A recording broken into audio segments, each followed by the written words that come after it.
The alarm bells rang across the Galactic Medical Consortium station like thunder in space.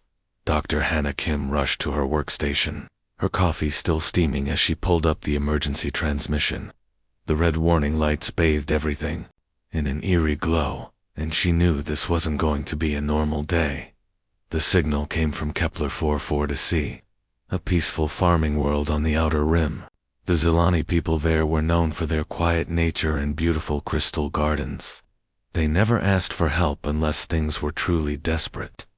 As Hannah read the incoming data, her heart sank. A mysterious plague was sweeping through their world like wildfire, and people were dying by the thousands. "Dr. Kim, you need to see this," called Lieutenant J. Park from across the bridge. His voice carried worry that made everyone turn to look. Jay had been monitoring alien communications for 15 years, and nothing usually shook him. But today was different. The numbers on his screen told a terrifying story. 12 million Zilani lived on that world. 8 million were already infected. The disease was spreading faster than anything they had seen before. Children, adults, elderly. The plague didn't care who it killed. Entire families were disappearing within days of the first symptoms. Hannah pulled up the medical database, searching for anything similar. Her fingers flew across the holographic interface as she cross-referenced symptoms, genetic markers, and transmission patterns. Nothing matched. This plague was completely unknown to their medical science. The Zilani described it as starting with simple fever, then rapidly progressing to organ failure. Most victims died within 72 hours. The automated systems hummed to life around them. Earth had been classified as a Class A medical civilization after humans had helped cure the Andromedan flu outbreak 5 years earlier. The computer systems knew what to do: send a request to humanity for medical assistance. A standard protocol would dispatch a medical frigate loaded with doctors, nurses, and healing equipment. But Captain Lee Minho was watching the same data stream from his security office 3 levels below, while everyone else focused on the medical crisis. His military training made him notice other details. The plague's spread pattern was too perfect, too organized. Natural diseases were messy and random. This one moved with purpose. He pulled up intelligence reports from the region. The Korthok Empire had been expanding their territory for months, always using the same strategy. They would weaken a world first, then arrive as saviors to take control. Sometimes they used economic warfare, sometimes they used political manipulation, and sometimes, according to whispered reports, they used biological weapons. Minho's fingers paused over his keyboard. The evidence wasn't concrete, but his gut told him this wasn't just a medical emergency. This was the beginning of an invasion. The Korthok were probably already on their way, planning to swoop in once the Zilani were too weak to resist. He opened a secure channel to Terra Command on Earth. The message was simple, but carried enormous weight. He attached all the medical data, the intelligence reports about Korthak expansion, and his own analysis of the situation. Then he added just one word at the end: suspicious. That single word would change everything. While the Galactic Medical Consortium prepared to send doctors to save lives, Earth's military leaders would soon be making very different preparations. They understood that sometimes the best way to protect healers was to eliminate the threat entirely. Back on the bridge, Dr. Hannah Kim was already preparing her team's medical response. She had no idea that her healing mission was about to become something much larger and more dangerous than anyone expected. Deep beneath the bustling streets of Seoul, Admiral Song Kong sat in the most secure military facility on Earth. The underground command center stretched 4 kilometers, its walls lined with screens showing every corner of human space. Today, those screens displayed something that made his blood run cold. The holographic map, floating above the central table, told a story that every military strategist would recognize. Kepler 442c sat like a jewel on the edge of known space, perfectly positioned along the main trade routes. More More importantly, it was directly in the path of the Korthak Empire's recent expansion. 3 other worlds in that region had fallen to the Korthak in the past year, all under mysterious circumstances. Commander Park Yuna stood beside the display, her usually calm expression showing deep concern. She had spent the last 6 hours analyzing every piece of data from the plague outbreak. Her team of military scientists had run genetic sequencing, transmission modeling, and biological warfare detection protocols. The results were disturbing. "Admiral, this isn't natural," she said, pointing to the genetic breakdown on her tablet. "Look at these protein chains. They're too perfect, too targeted. Natural evolution doesn't work this way. Someone designed this plague specifically to kill Zilani physiology while leaving their infrastructure intact." The implications hit everyone in the room immediately. This wasn't a medical emergency. It was the opening move of a conquest. The Korthak had perfected a new strategy. Instead of expensive fleet battles that destroyed valuable resources, they were using biological weapons to clear out populations before moving in to claim empty but undamaged worlds. Captain Kim Tae-young shifted uncomfortably as all eyes turned to him. His medical frigate, the Healing Light, was already being prepared for departure. His crew of 200 doctors, nurses, and medical technicians were loading supplies and preparing for what they thought would be a routine humanitarian mission. They had no idea they might be flying into an active war zone. "Sir, my people are healers, not soldiers," he said carefully.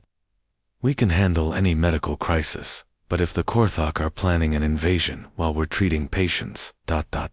He didn't need to finish the thought. Everyone knew what happened to medical ships caught in combat zones. Admiral Song stood and walked to the tactical display. His 30 years of military service had taught him that the best defense was often a good offense, but this situation required something more subtle. The Galactic Medical Consortium was expecting Earth to send medical aid, and they would do exactly that. But they would also send something the Korthak weren't expecting. "Captain Kim, prepare your medical teams as planned," he ordered.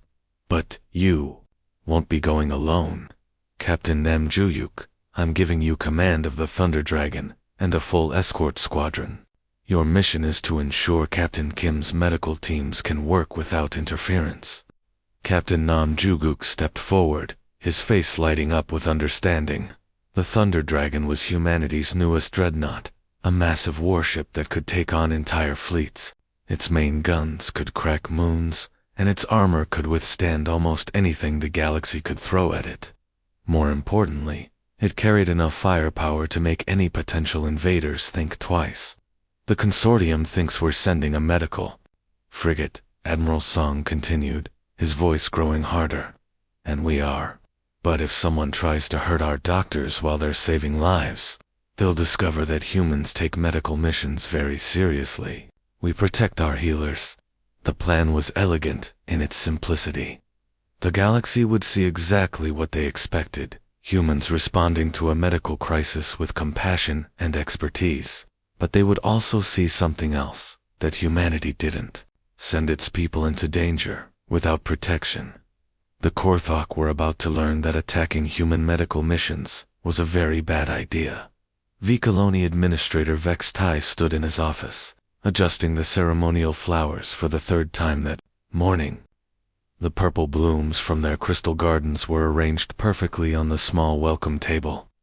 He had practiced his speech thanking the human medical team, and the colony's children's choir was ready to sing a traditional Zilani healing song. Everything was prepared for a simple, grateful ceremony. The humans were known throughout the galaxy for their medical expertise, and Vextai expected maybe 50 doctors and nurses aboard a modest hospital ship. Their main landing pad was more than large enough for such a vessel. He had even cleared the smaller pads nearby for medical supply shuttles. The plague had devastated their world for weeks now.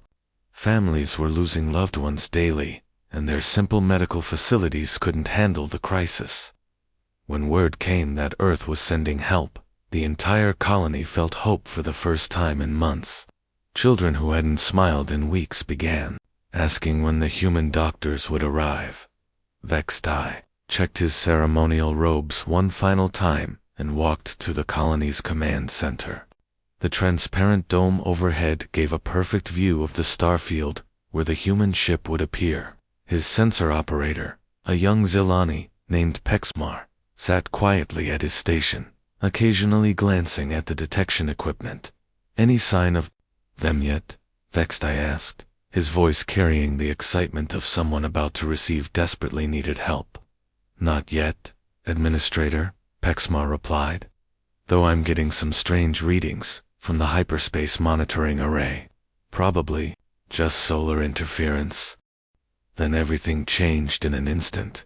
The alarms started screaming throughout the command center. Every warning light in the facility began flashing red. Pexmar's eyes went wide as he stared at his displays, his hands shaking as he tried to make sense of what he was seeing. "Administrator," he called out, his voice cracking with panic. "Multiple contacts dropping from hyperspace. The energy signatures. These numbers can't be right. My equipment must be broken." But the equipment wasn't broken. Through the dome above them, Vextai watched in growing terror as space itself began to ripple and tear. The fabric of reality seemed to fold in on itself as massive objects forced their way back into normal space. The first ships to emerge were sleek destroyers, their hulls gleaming with advanced armor plating. Each one was 3 times larger than the colony's biggest transport vessel. Their weapon arrays glowed with barely contained energy, and their sensor arrays swept across the colony like the eyes of predators. "Those are warships," whispered Pexmar, his voice barely audible over the screaming alarms. "Why are there warships coming here?" But the destroyers were just the beginning. As Vextai watched in absolute horror, something else began pushing its way through the hyperspace rift. At first, it looked like a small moon had somehow gotten lost in space. Then the details became clear, and Vextai's legs nearly gave out. Beneath him, the Thunder Dragon emerged from hyperspace like an ancient nightmare made real.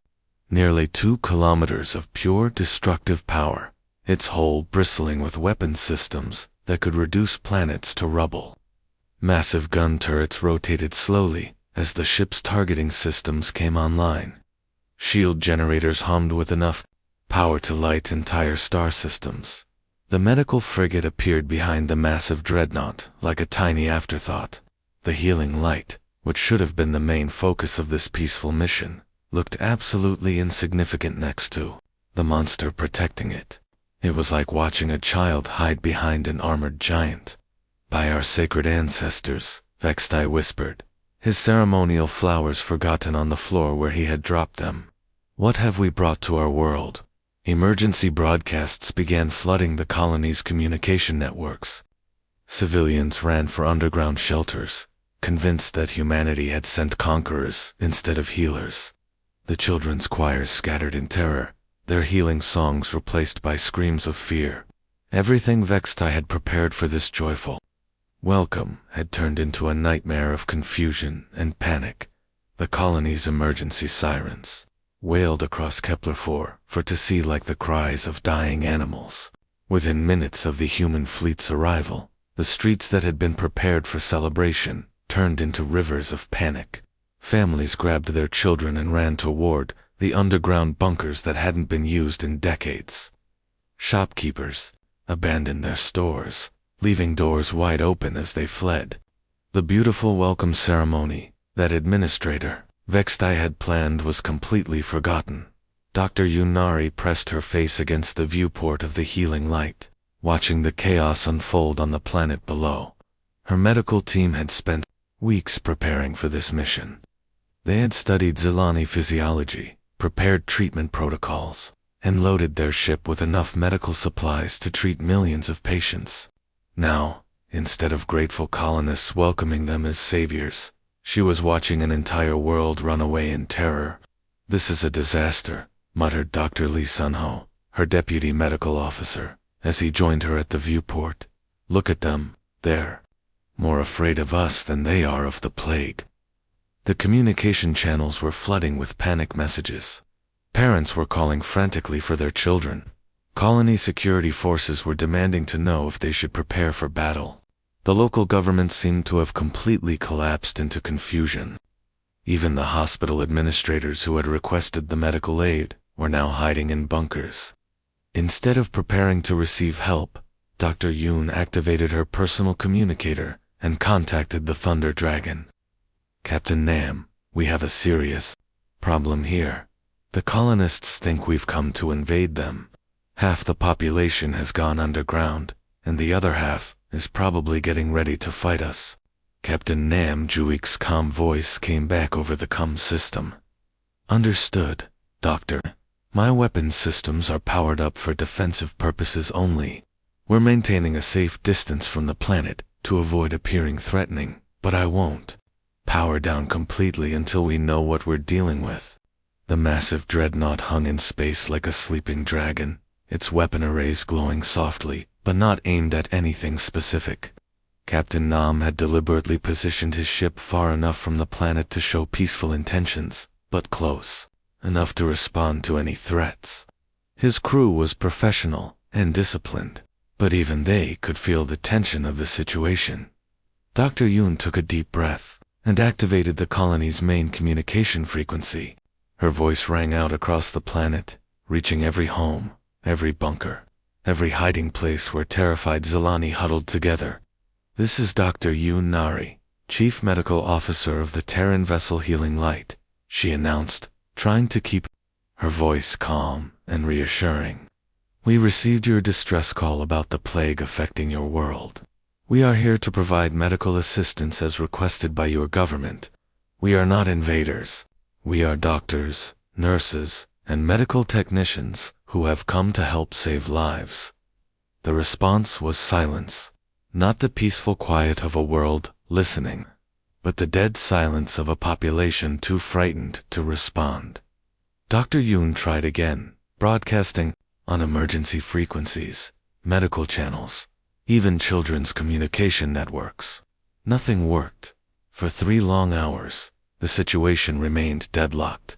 The human medical team sat in their ship, ready to save lives, but unable to reach their patients. The Thunder Dragon maintained its protective position, its crew alert for any sign of trouble. On the planet below, millions of sick and dying Zilani remained hidden while their potential saviors waited in space above them. Finally, Administrator Vexti found the courage to respond. His voice shook with fear and confusion as he made contact with the human ships.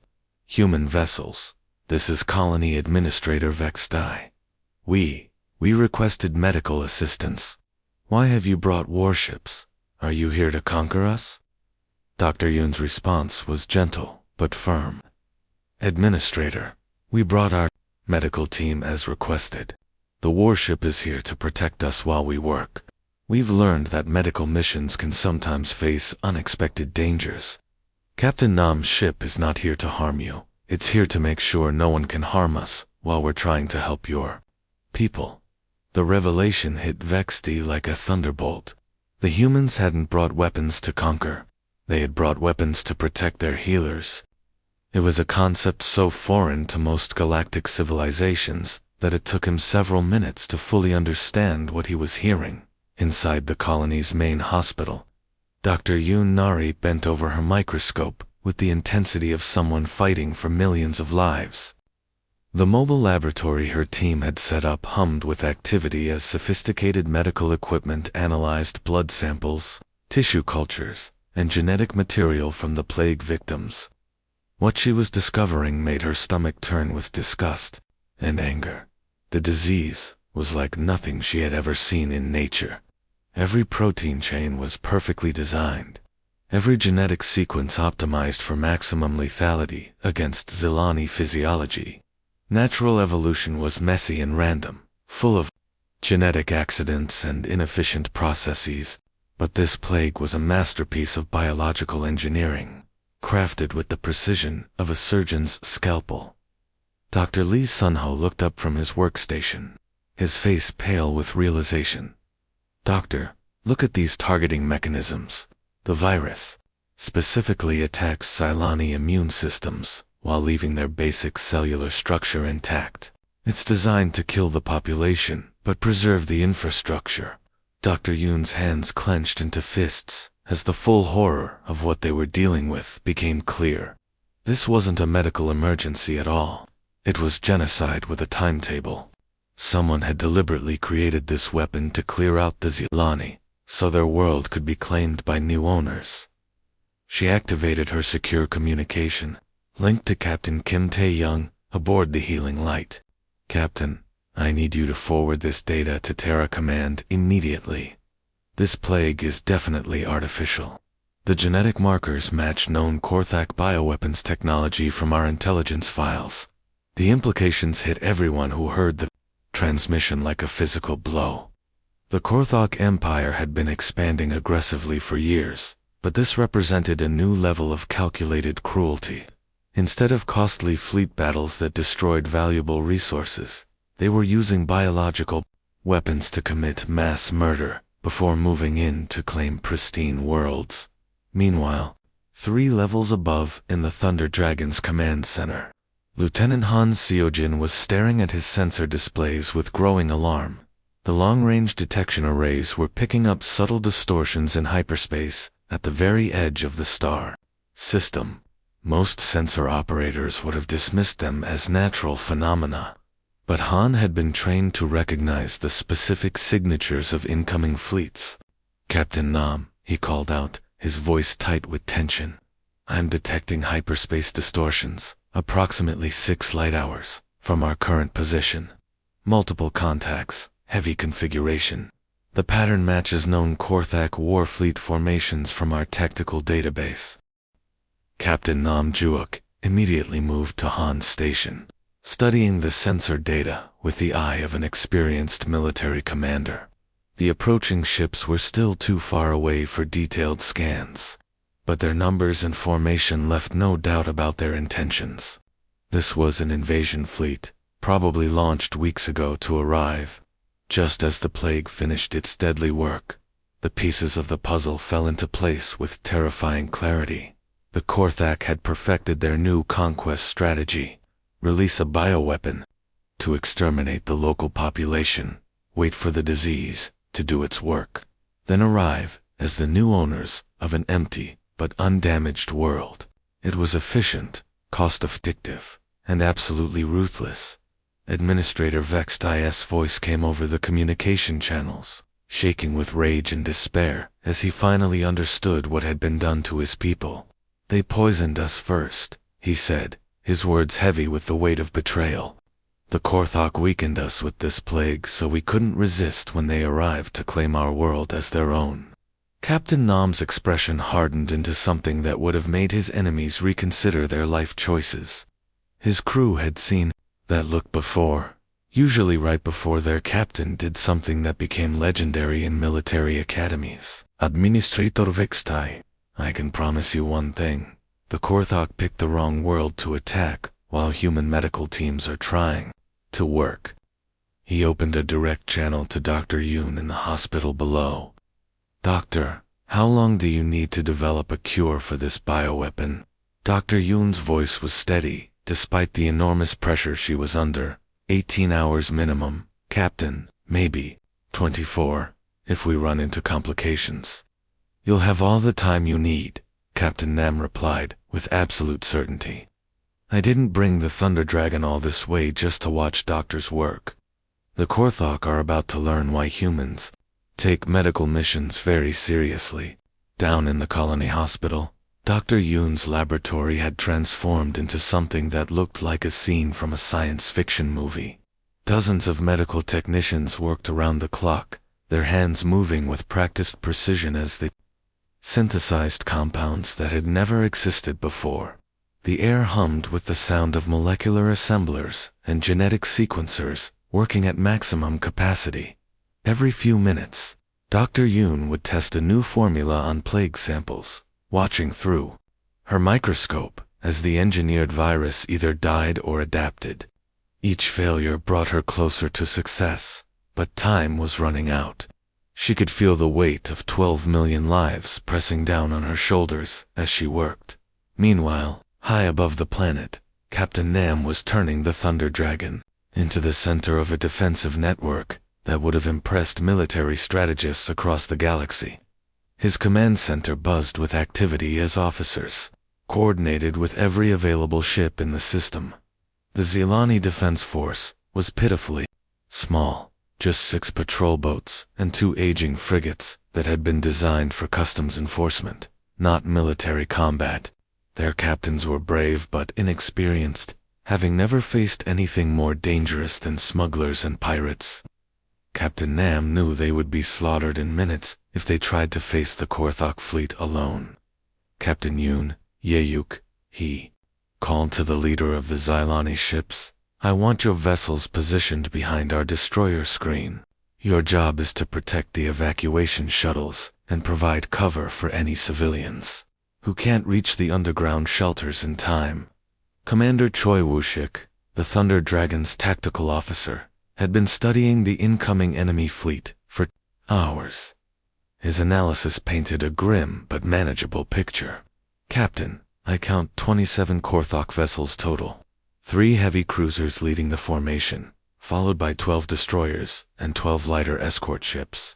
Their formation suggests they're expecting no resistance whatsoever." The Korthak had made a critical mistake. They were approaching the system as if they were arriving to claim an empty world, not preparing for a military engagement. Their ships were spread out in a wide formation designed for rapid planetary occupation, not concentrated for battle. It was exactly the kind of overconfidence that human military doctrine was designed to exploit. Captain Nam smiled grimly as he studied the tactical display. "They think they're coming to collect their prize. Instead, they're flying straight into a trap." But perhaps the most fascinating part of the preparation was happening aboard the Healing Light. Dr. Vexmore, the Galactic Medical Consortium's senior observer, watched in complete bewilderment as the human medical mission transformed into something he had never seen before. In his experience, when military threats appeared near medical operations, the standard procedure was simple: evacuate the medical teams and retreat to safety. Doctors and nurses were too valuable to risk in combat zones. Every civilized species in the galaxy followed this basic principle, but the humans were doing something completely different. Instead of evacuating their medical teams, they were building a fortress around them. The Thunder Dragon had positioned itself directly between the planet and the approaching enemy fleet. The destroyer escorts had formed a protective screen around the medical frigate. Fighter squadrons were launching from carrier bays, creating multiple layers of defense. "Your people are completely insane," Dr. Vexmore told Dr. Yoon during one of her brief breaks from the laboratory. "Every other species would have evacuated you by now. Why are your military commanders risking an entire battle fleet to protect a medical mission?" Dr. Yoon barely looked up from her microscope as she prepared another test sample. Her hands moved with steady precision despite having worked for 18 straight hours. "We prefer to call it thorough, Doctor. There's no point in developing a cure if someone keeps shooting the patients while we're trying to treat them." The simple logic of her statement hit Dr. Vexmore like a revelation. Humans didn't just treat medical emergencies, they eliminated the causes of medical emergencies. If someone was threatening their patients, they dealt with that threat permanently. As word of the human approach spread through Galactic Medical Consortium networks, medical professionals across the galaxy began to understand something new about humanity. They weren't just skilled healers, they were healers who refused to let anyone prevent them from healing. The Korthok fleet continued its approach, completely unaware that their carefully planned genocide was about to become the worst mistake in their empire's history. Fleet Commander Gractel felt a surge of satisfaction as his massive invasion fleet dropped out of hyperspace at the edge of the Kepler 4-4 system. Everything was proceeding exactly according to plan. His bioweapons specialists had assured him that the plague would have killed at least 80% of the Zilani population by now. leaving behind a pristine world ready for Korthok colonization. He had used this strategy successfully on 4 other worlds in the past year. Release the plague, wait for the population to die, then arrive to claim an empty planet with all its infrastructure intact. It was efficient, cost-effective, and left no witnesses to complain to the Galactic Council about Korthok expansion methods. Gractul settled into his command throne aboard the battlecruiser Bonerender, expecting to see nothing but empty space and a dying world. His tactical officer would scan for any remaining defensive positions. His troop transports would begin landing operations, and within a week, Kepler 440C would be flying Korthok battle flags.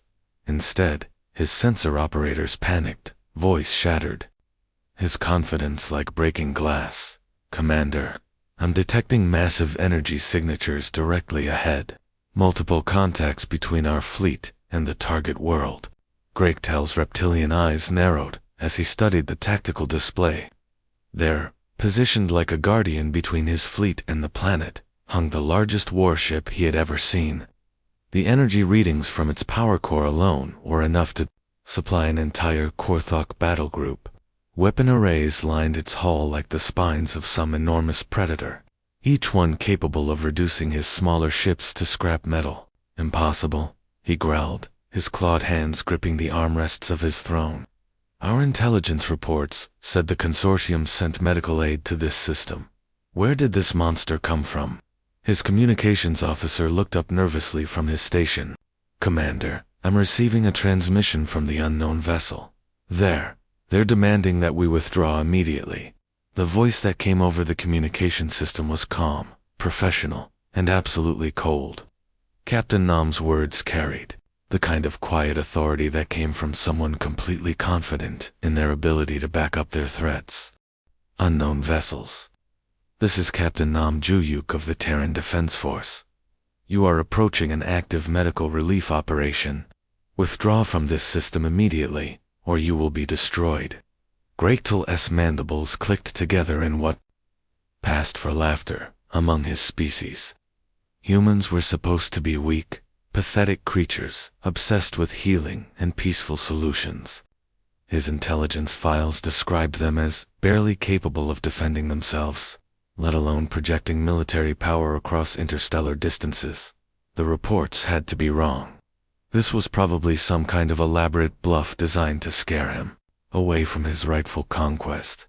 Perhaps the humans had borrowed a warship from one of the more militaristic species and were hoping he would retreat without testing their resolve. "Small human ship," Gractel broadcast back, his voice dripping with contempt and amusement. "Your presence here is irrelevant. This world belongs to the Korthok Empire now. Stand aside and you will be permitted to leave with your lives." The response was immediate and terrifying.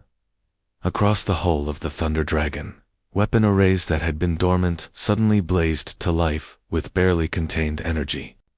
The massive main guns rotated slowly to target the Korthok flagship, their focusing crystals glowing like miniature stars.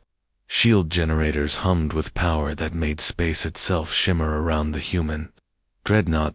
Captain Nom's second transmission was even colder than the first, carrying the promise of violence that would make this day legendary in military history textbooks. "This is your final warning, Korthok fleet. You have 10 seconds to begin withdrawal maneuvers, or I will consider you hostile forces threatening a humanitarian mission." 10.9.8. Gractel realized with growing horror that the human captain wasn't bluffing. This wasn't a borrowed warship or an elaborate deception. This was a genuine human warship, crewed by people who took medical missions seriously, enough to bring planet-killing weapons to protect their doctors, but his pride wouldn't let him back down. The Korthok Empire had never retreated from inferior numbers, and he wasn't about to be the first commander to run from a single enemy ship, no matter how large it was. "All ships," he snarled into his communication system, "attack formation. Show these humans what happens when they interfere with Korthok expansion." The die was cast. In seconds, Space would erupt in violence that would change galactic politics forever. The moment Fleet Commander Greatel gave the order to attack, 27 Korthak warships opened fire simultaneously. The vacuum of space lit up like a deadly fireworks display as plasma cannons, missile launchers, and energy weapons unleashed everything they had at the Thunder Dragon. Hundreds of glowing projectiles streaked through the darkness, each one carrying enough destructive power to level a city. Greatel watched with savage satisfaction as his fleet's combined firepower converged on the human dreadnought. No single ship could withstand such an overwhelming assault. The humans had made a fatal mistake by trying to protect their medical mission with just one vessel. No matter how large it was, the plasma bolts and missiles struck the Thunder Dragons' shields in a spectacular display of light and energy. The shield generators flared brilliant blue as they absorbed the incoming fire, creating a protective bubble around the massive human warship. For a moment, it seemed like the Korthak assault might actually succeed through pure volume of fire. Then Captain Nam decided to respond. The Thunder Dragon's main gun arrays had been charging silently during the enemy approach, their massive focusing crystals building up energy that could crack planets. When they fired, the universe itself seemed to hold its breath for an instant. The primary beam weapons spoke with a voice like thunder from the gods. A lance of pure energy, brighter than the system's star, reached across space in less than a heartbeat. The lead Korthak battlecruiser, the Bone Render, simply vanished. There was no explosion, no dramatic death throes. One moment it existed. The next moment, there was only empty space and a rapidly expanding cloud of superheated particles. Fleet Commander Greatel didn't even have time to scream before his atoms were scattered across several light seconds of space. But Captain Nam wasn't finished. The Thunder Dragon's secondary gun array swiveled with mechanical precision, targeting the two remaining heavy cruisers that formed the backbone of the Korthak invasion force. The second salvo was just as devastating as the first, but this time, Captain Nam showed a different kind of mercy. Instead of completely vaporizing the enemy ships, the human weapons were precisely calibrated to cripple them. The massive energy beams sliced through their engine sections and weapon systems, leaving the hulls intact but the ships completely helpless. Hundreds of Korthak crew members survived, but they would never fight again. The remaining Korthak captains watched in absolute horror as their most powerful vessels were eliminated in seconds. These were ships that had conquered dozens of worlds, commanded by officers who had never known defeat. Now they were watching their fleet commander and his flagship disappear like they had never existed. "Impossible," screamed the surviving Korthak admiral from his own ship. "How can these be healers? They fight like demons from the old legends." On the Thunder Dragon's bridge, Lieutenant Han Sayajin calmly reported the battle's progress as if he were reading a weather report. "Captain, enemy fleet is breaking formation. 12 vessels completely destroyed, 8 disabled and drifting, 7 attempting to retreat to hyperspace jump points." The entire engagement had lasted exactly 14 minutes from first shot to the moment the surviving Korthak ships began their panicked flight from the system. What should have been a one-sided massacre of a single human ship had turned into the complete destruction of an invasion fleet. Captain Nam watched the fleeing enemy vessels on his tactical display, then made a decision that would echo through galactic politics for generations. "Let them go," he ordered his weapons officers. "Make sure they broadcast everything they witnessed here today. The galaxy needs to understand something important about humanity." His bridge crew looked at him with questioning expressions, waiting for clarification. "When humans offer medical aid," Captain Nam continued, his voice carrying the weight of absolute conviction, "we mean it completely. We don't just treat the symptoms of suffering. We eliminate the causes of suffering. Anyone who threatens our medical missions will discover that our doctors come with very serious protection." The surviving Korthak ships jumped to hyperspace, carrying with them a story that would change how the galaxy viewed human medical missions forever. They had learned that humans didn't just send healers to save lives.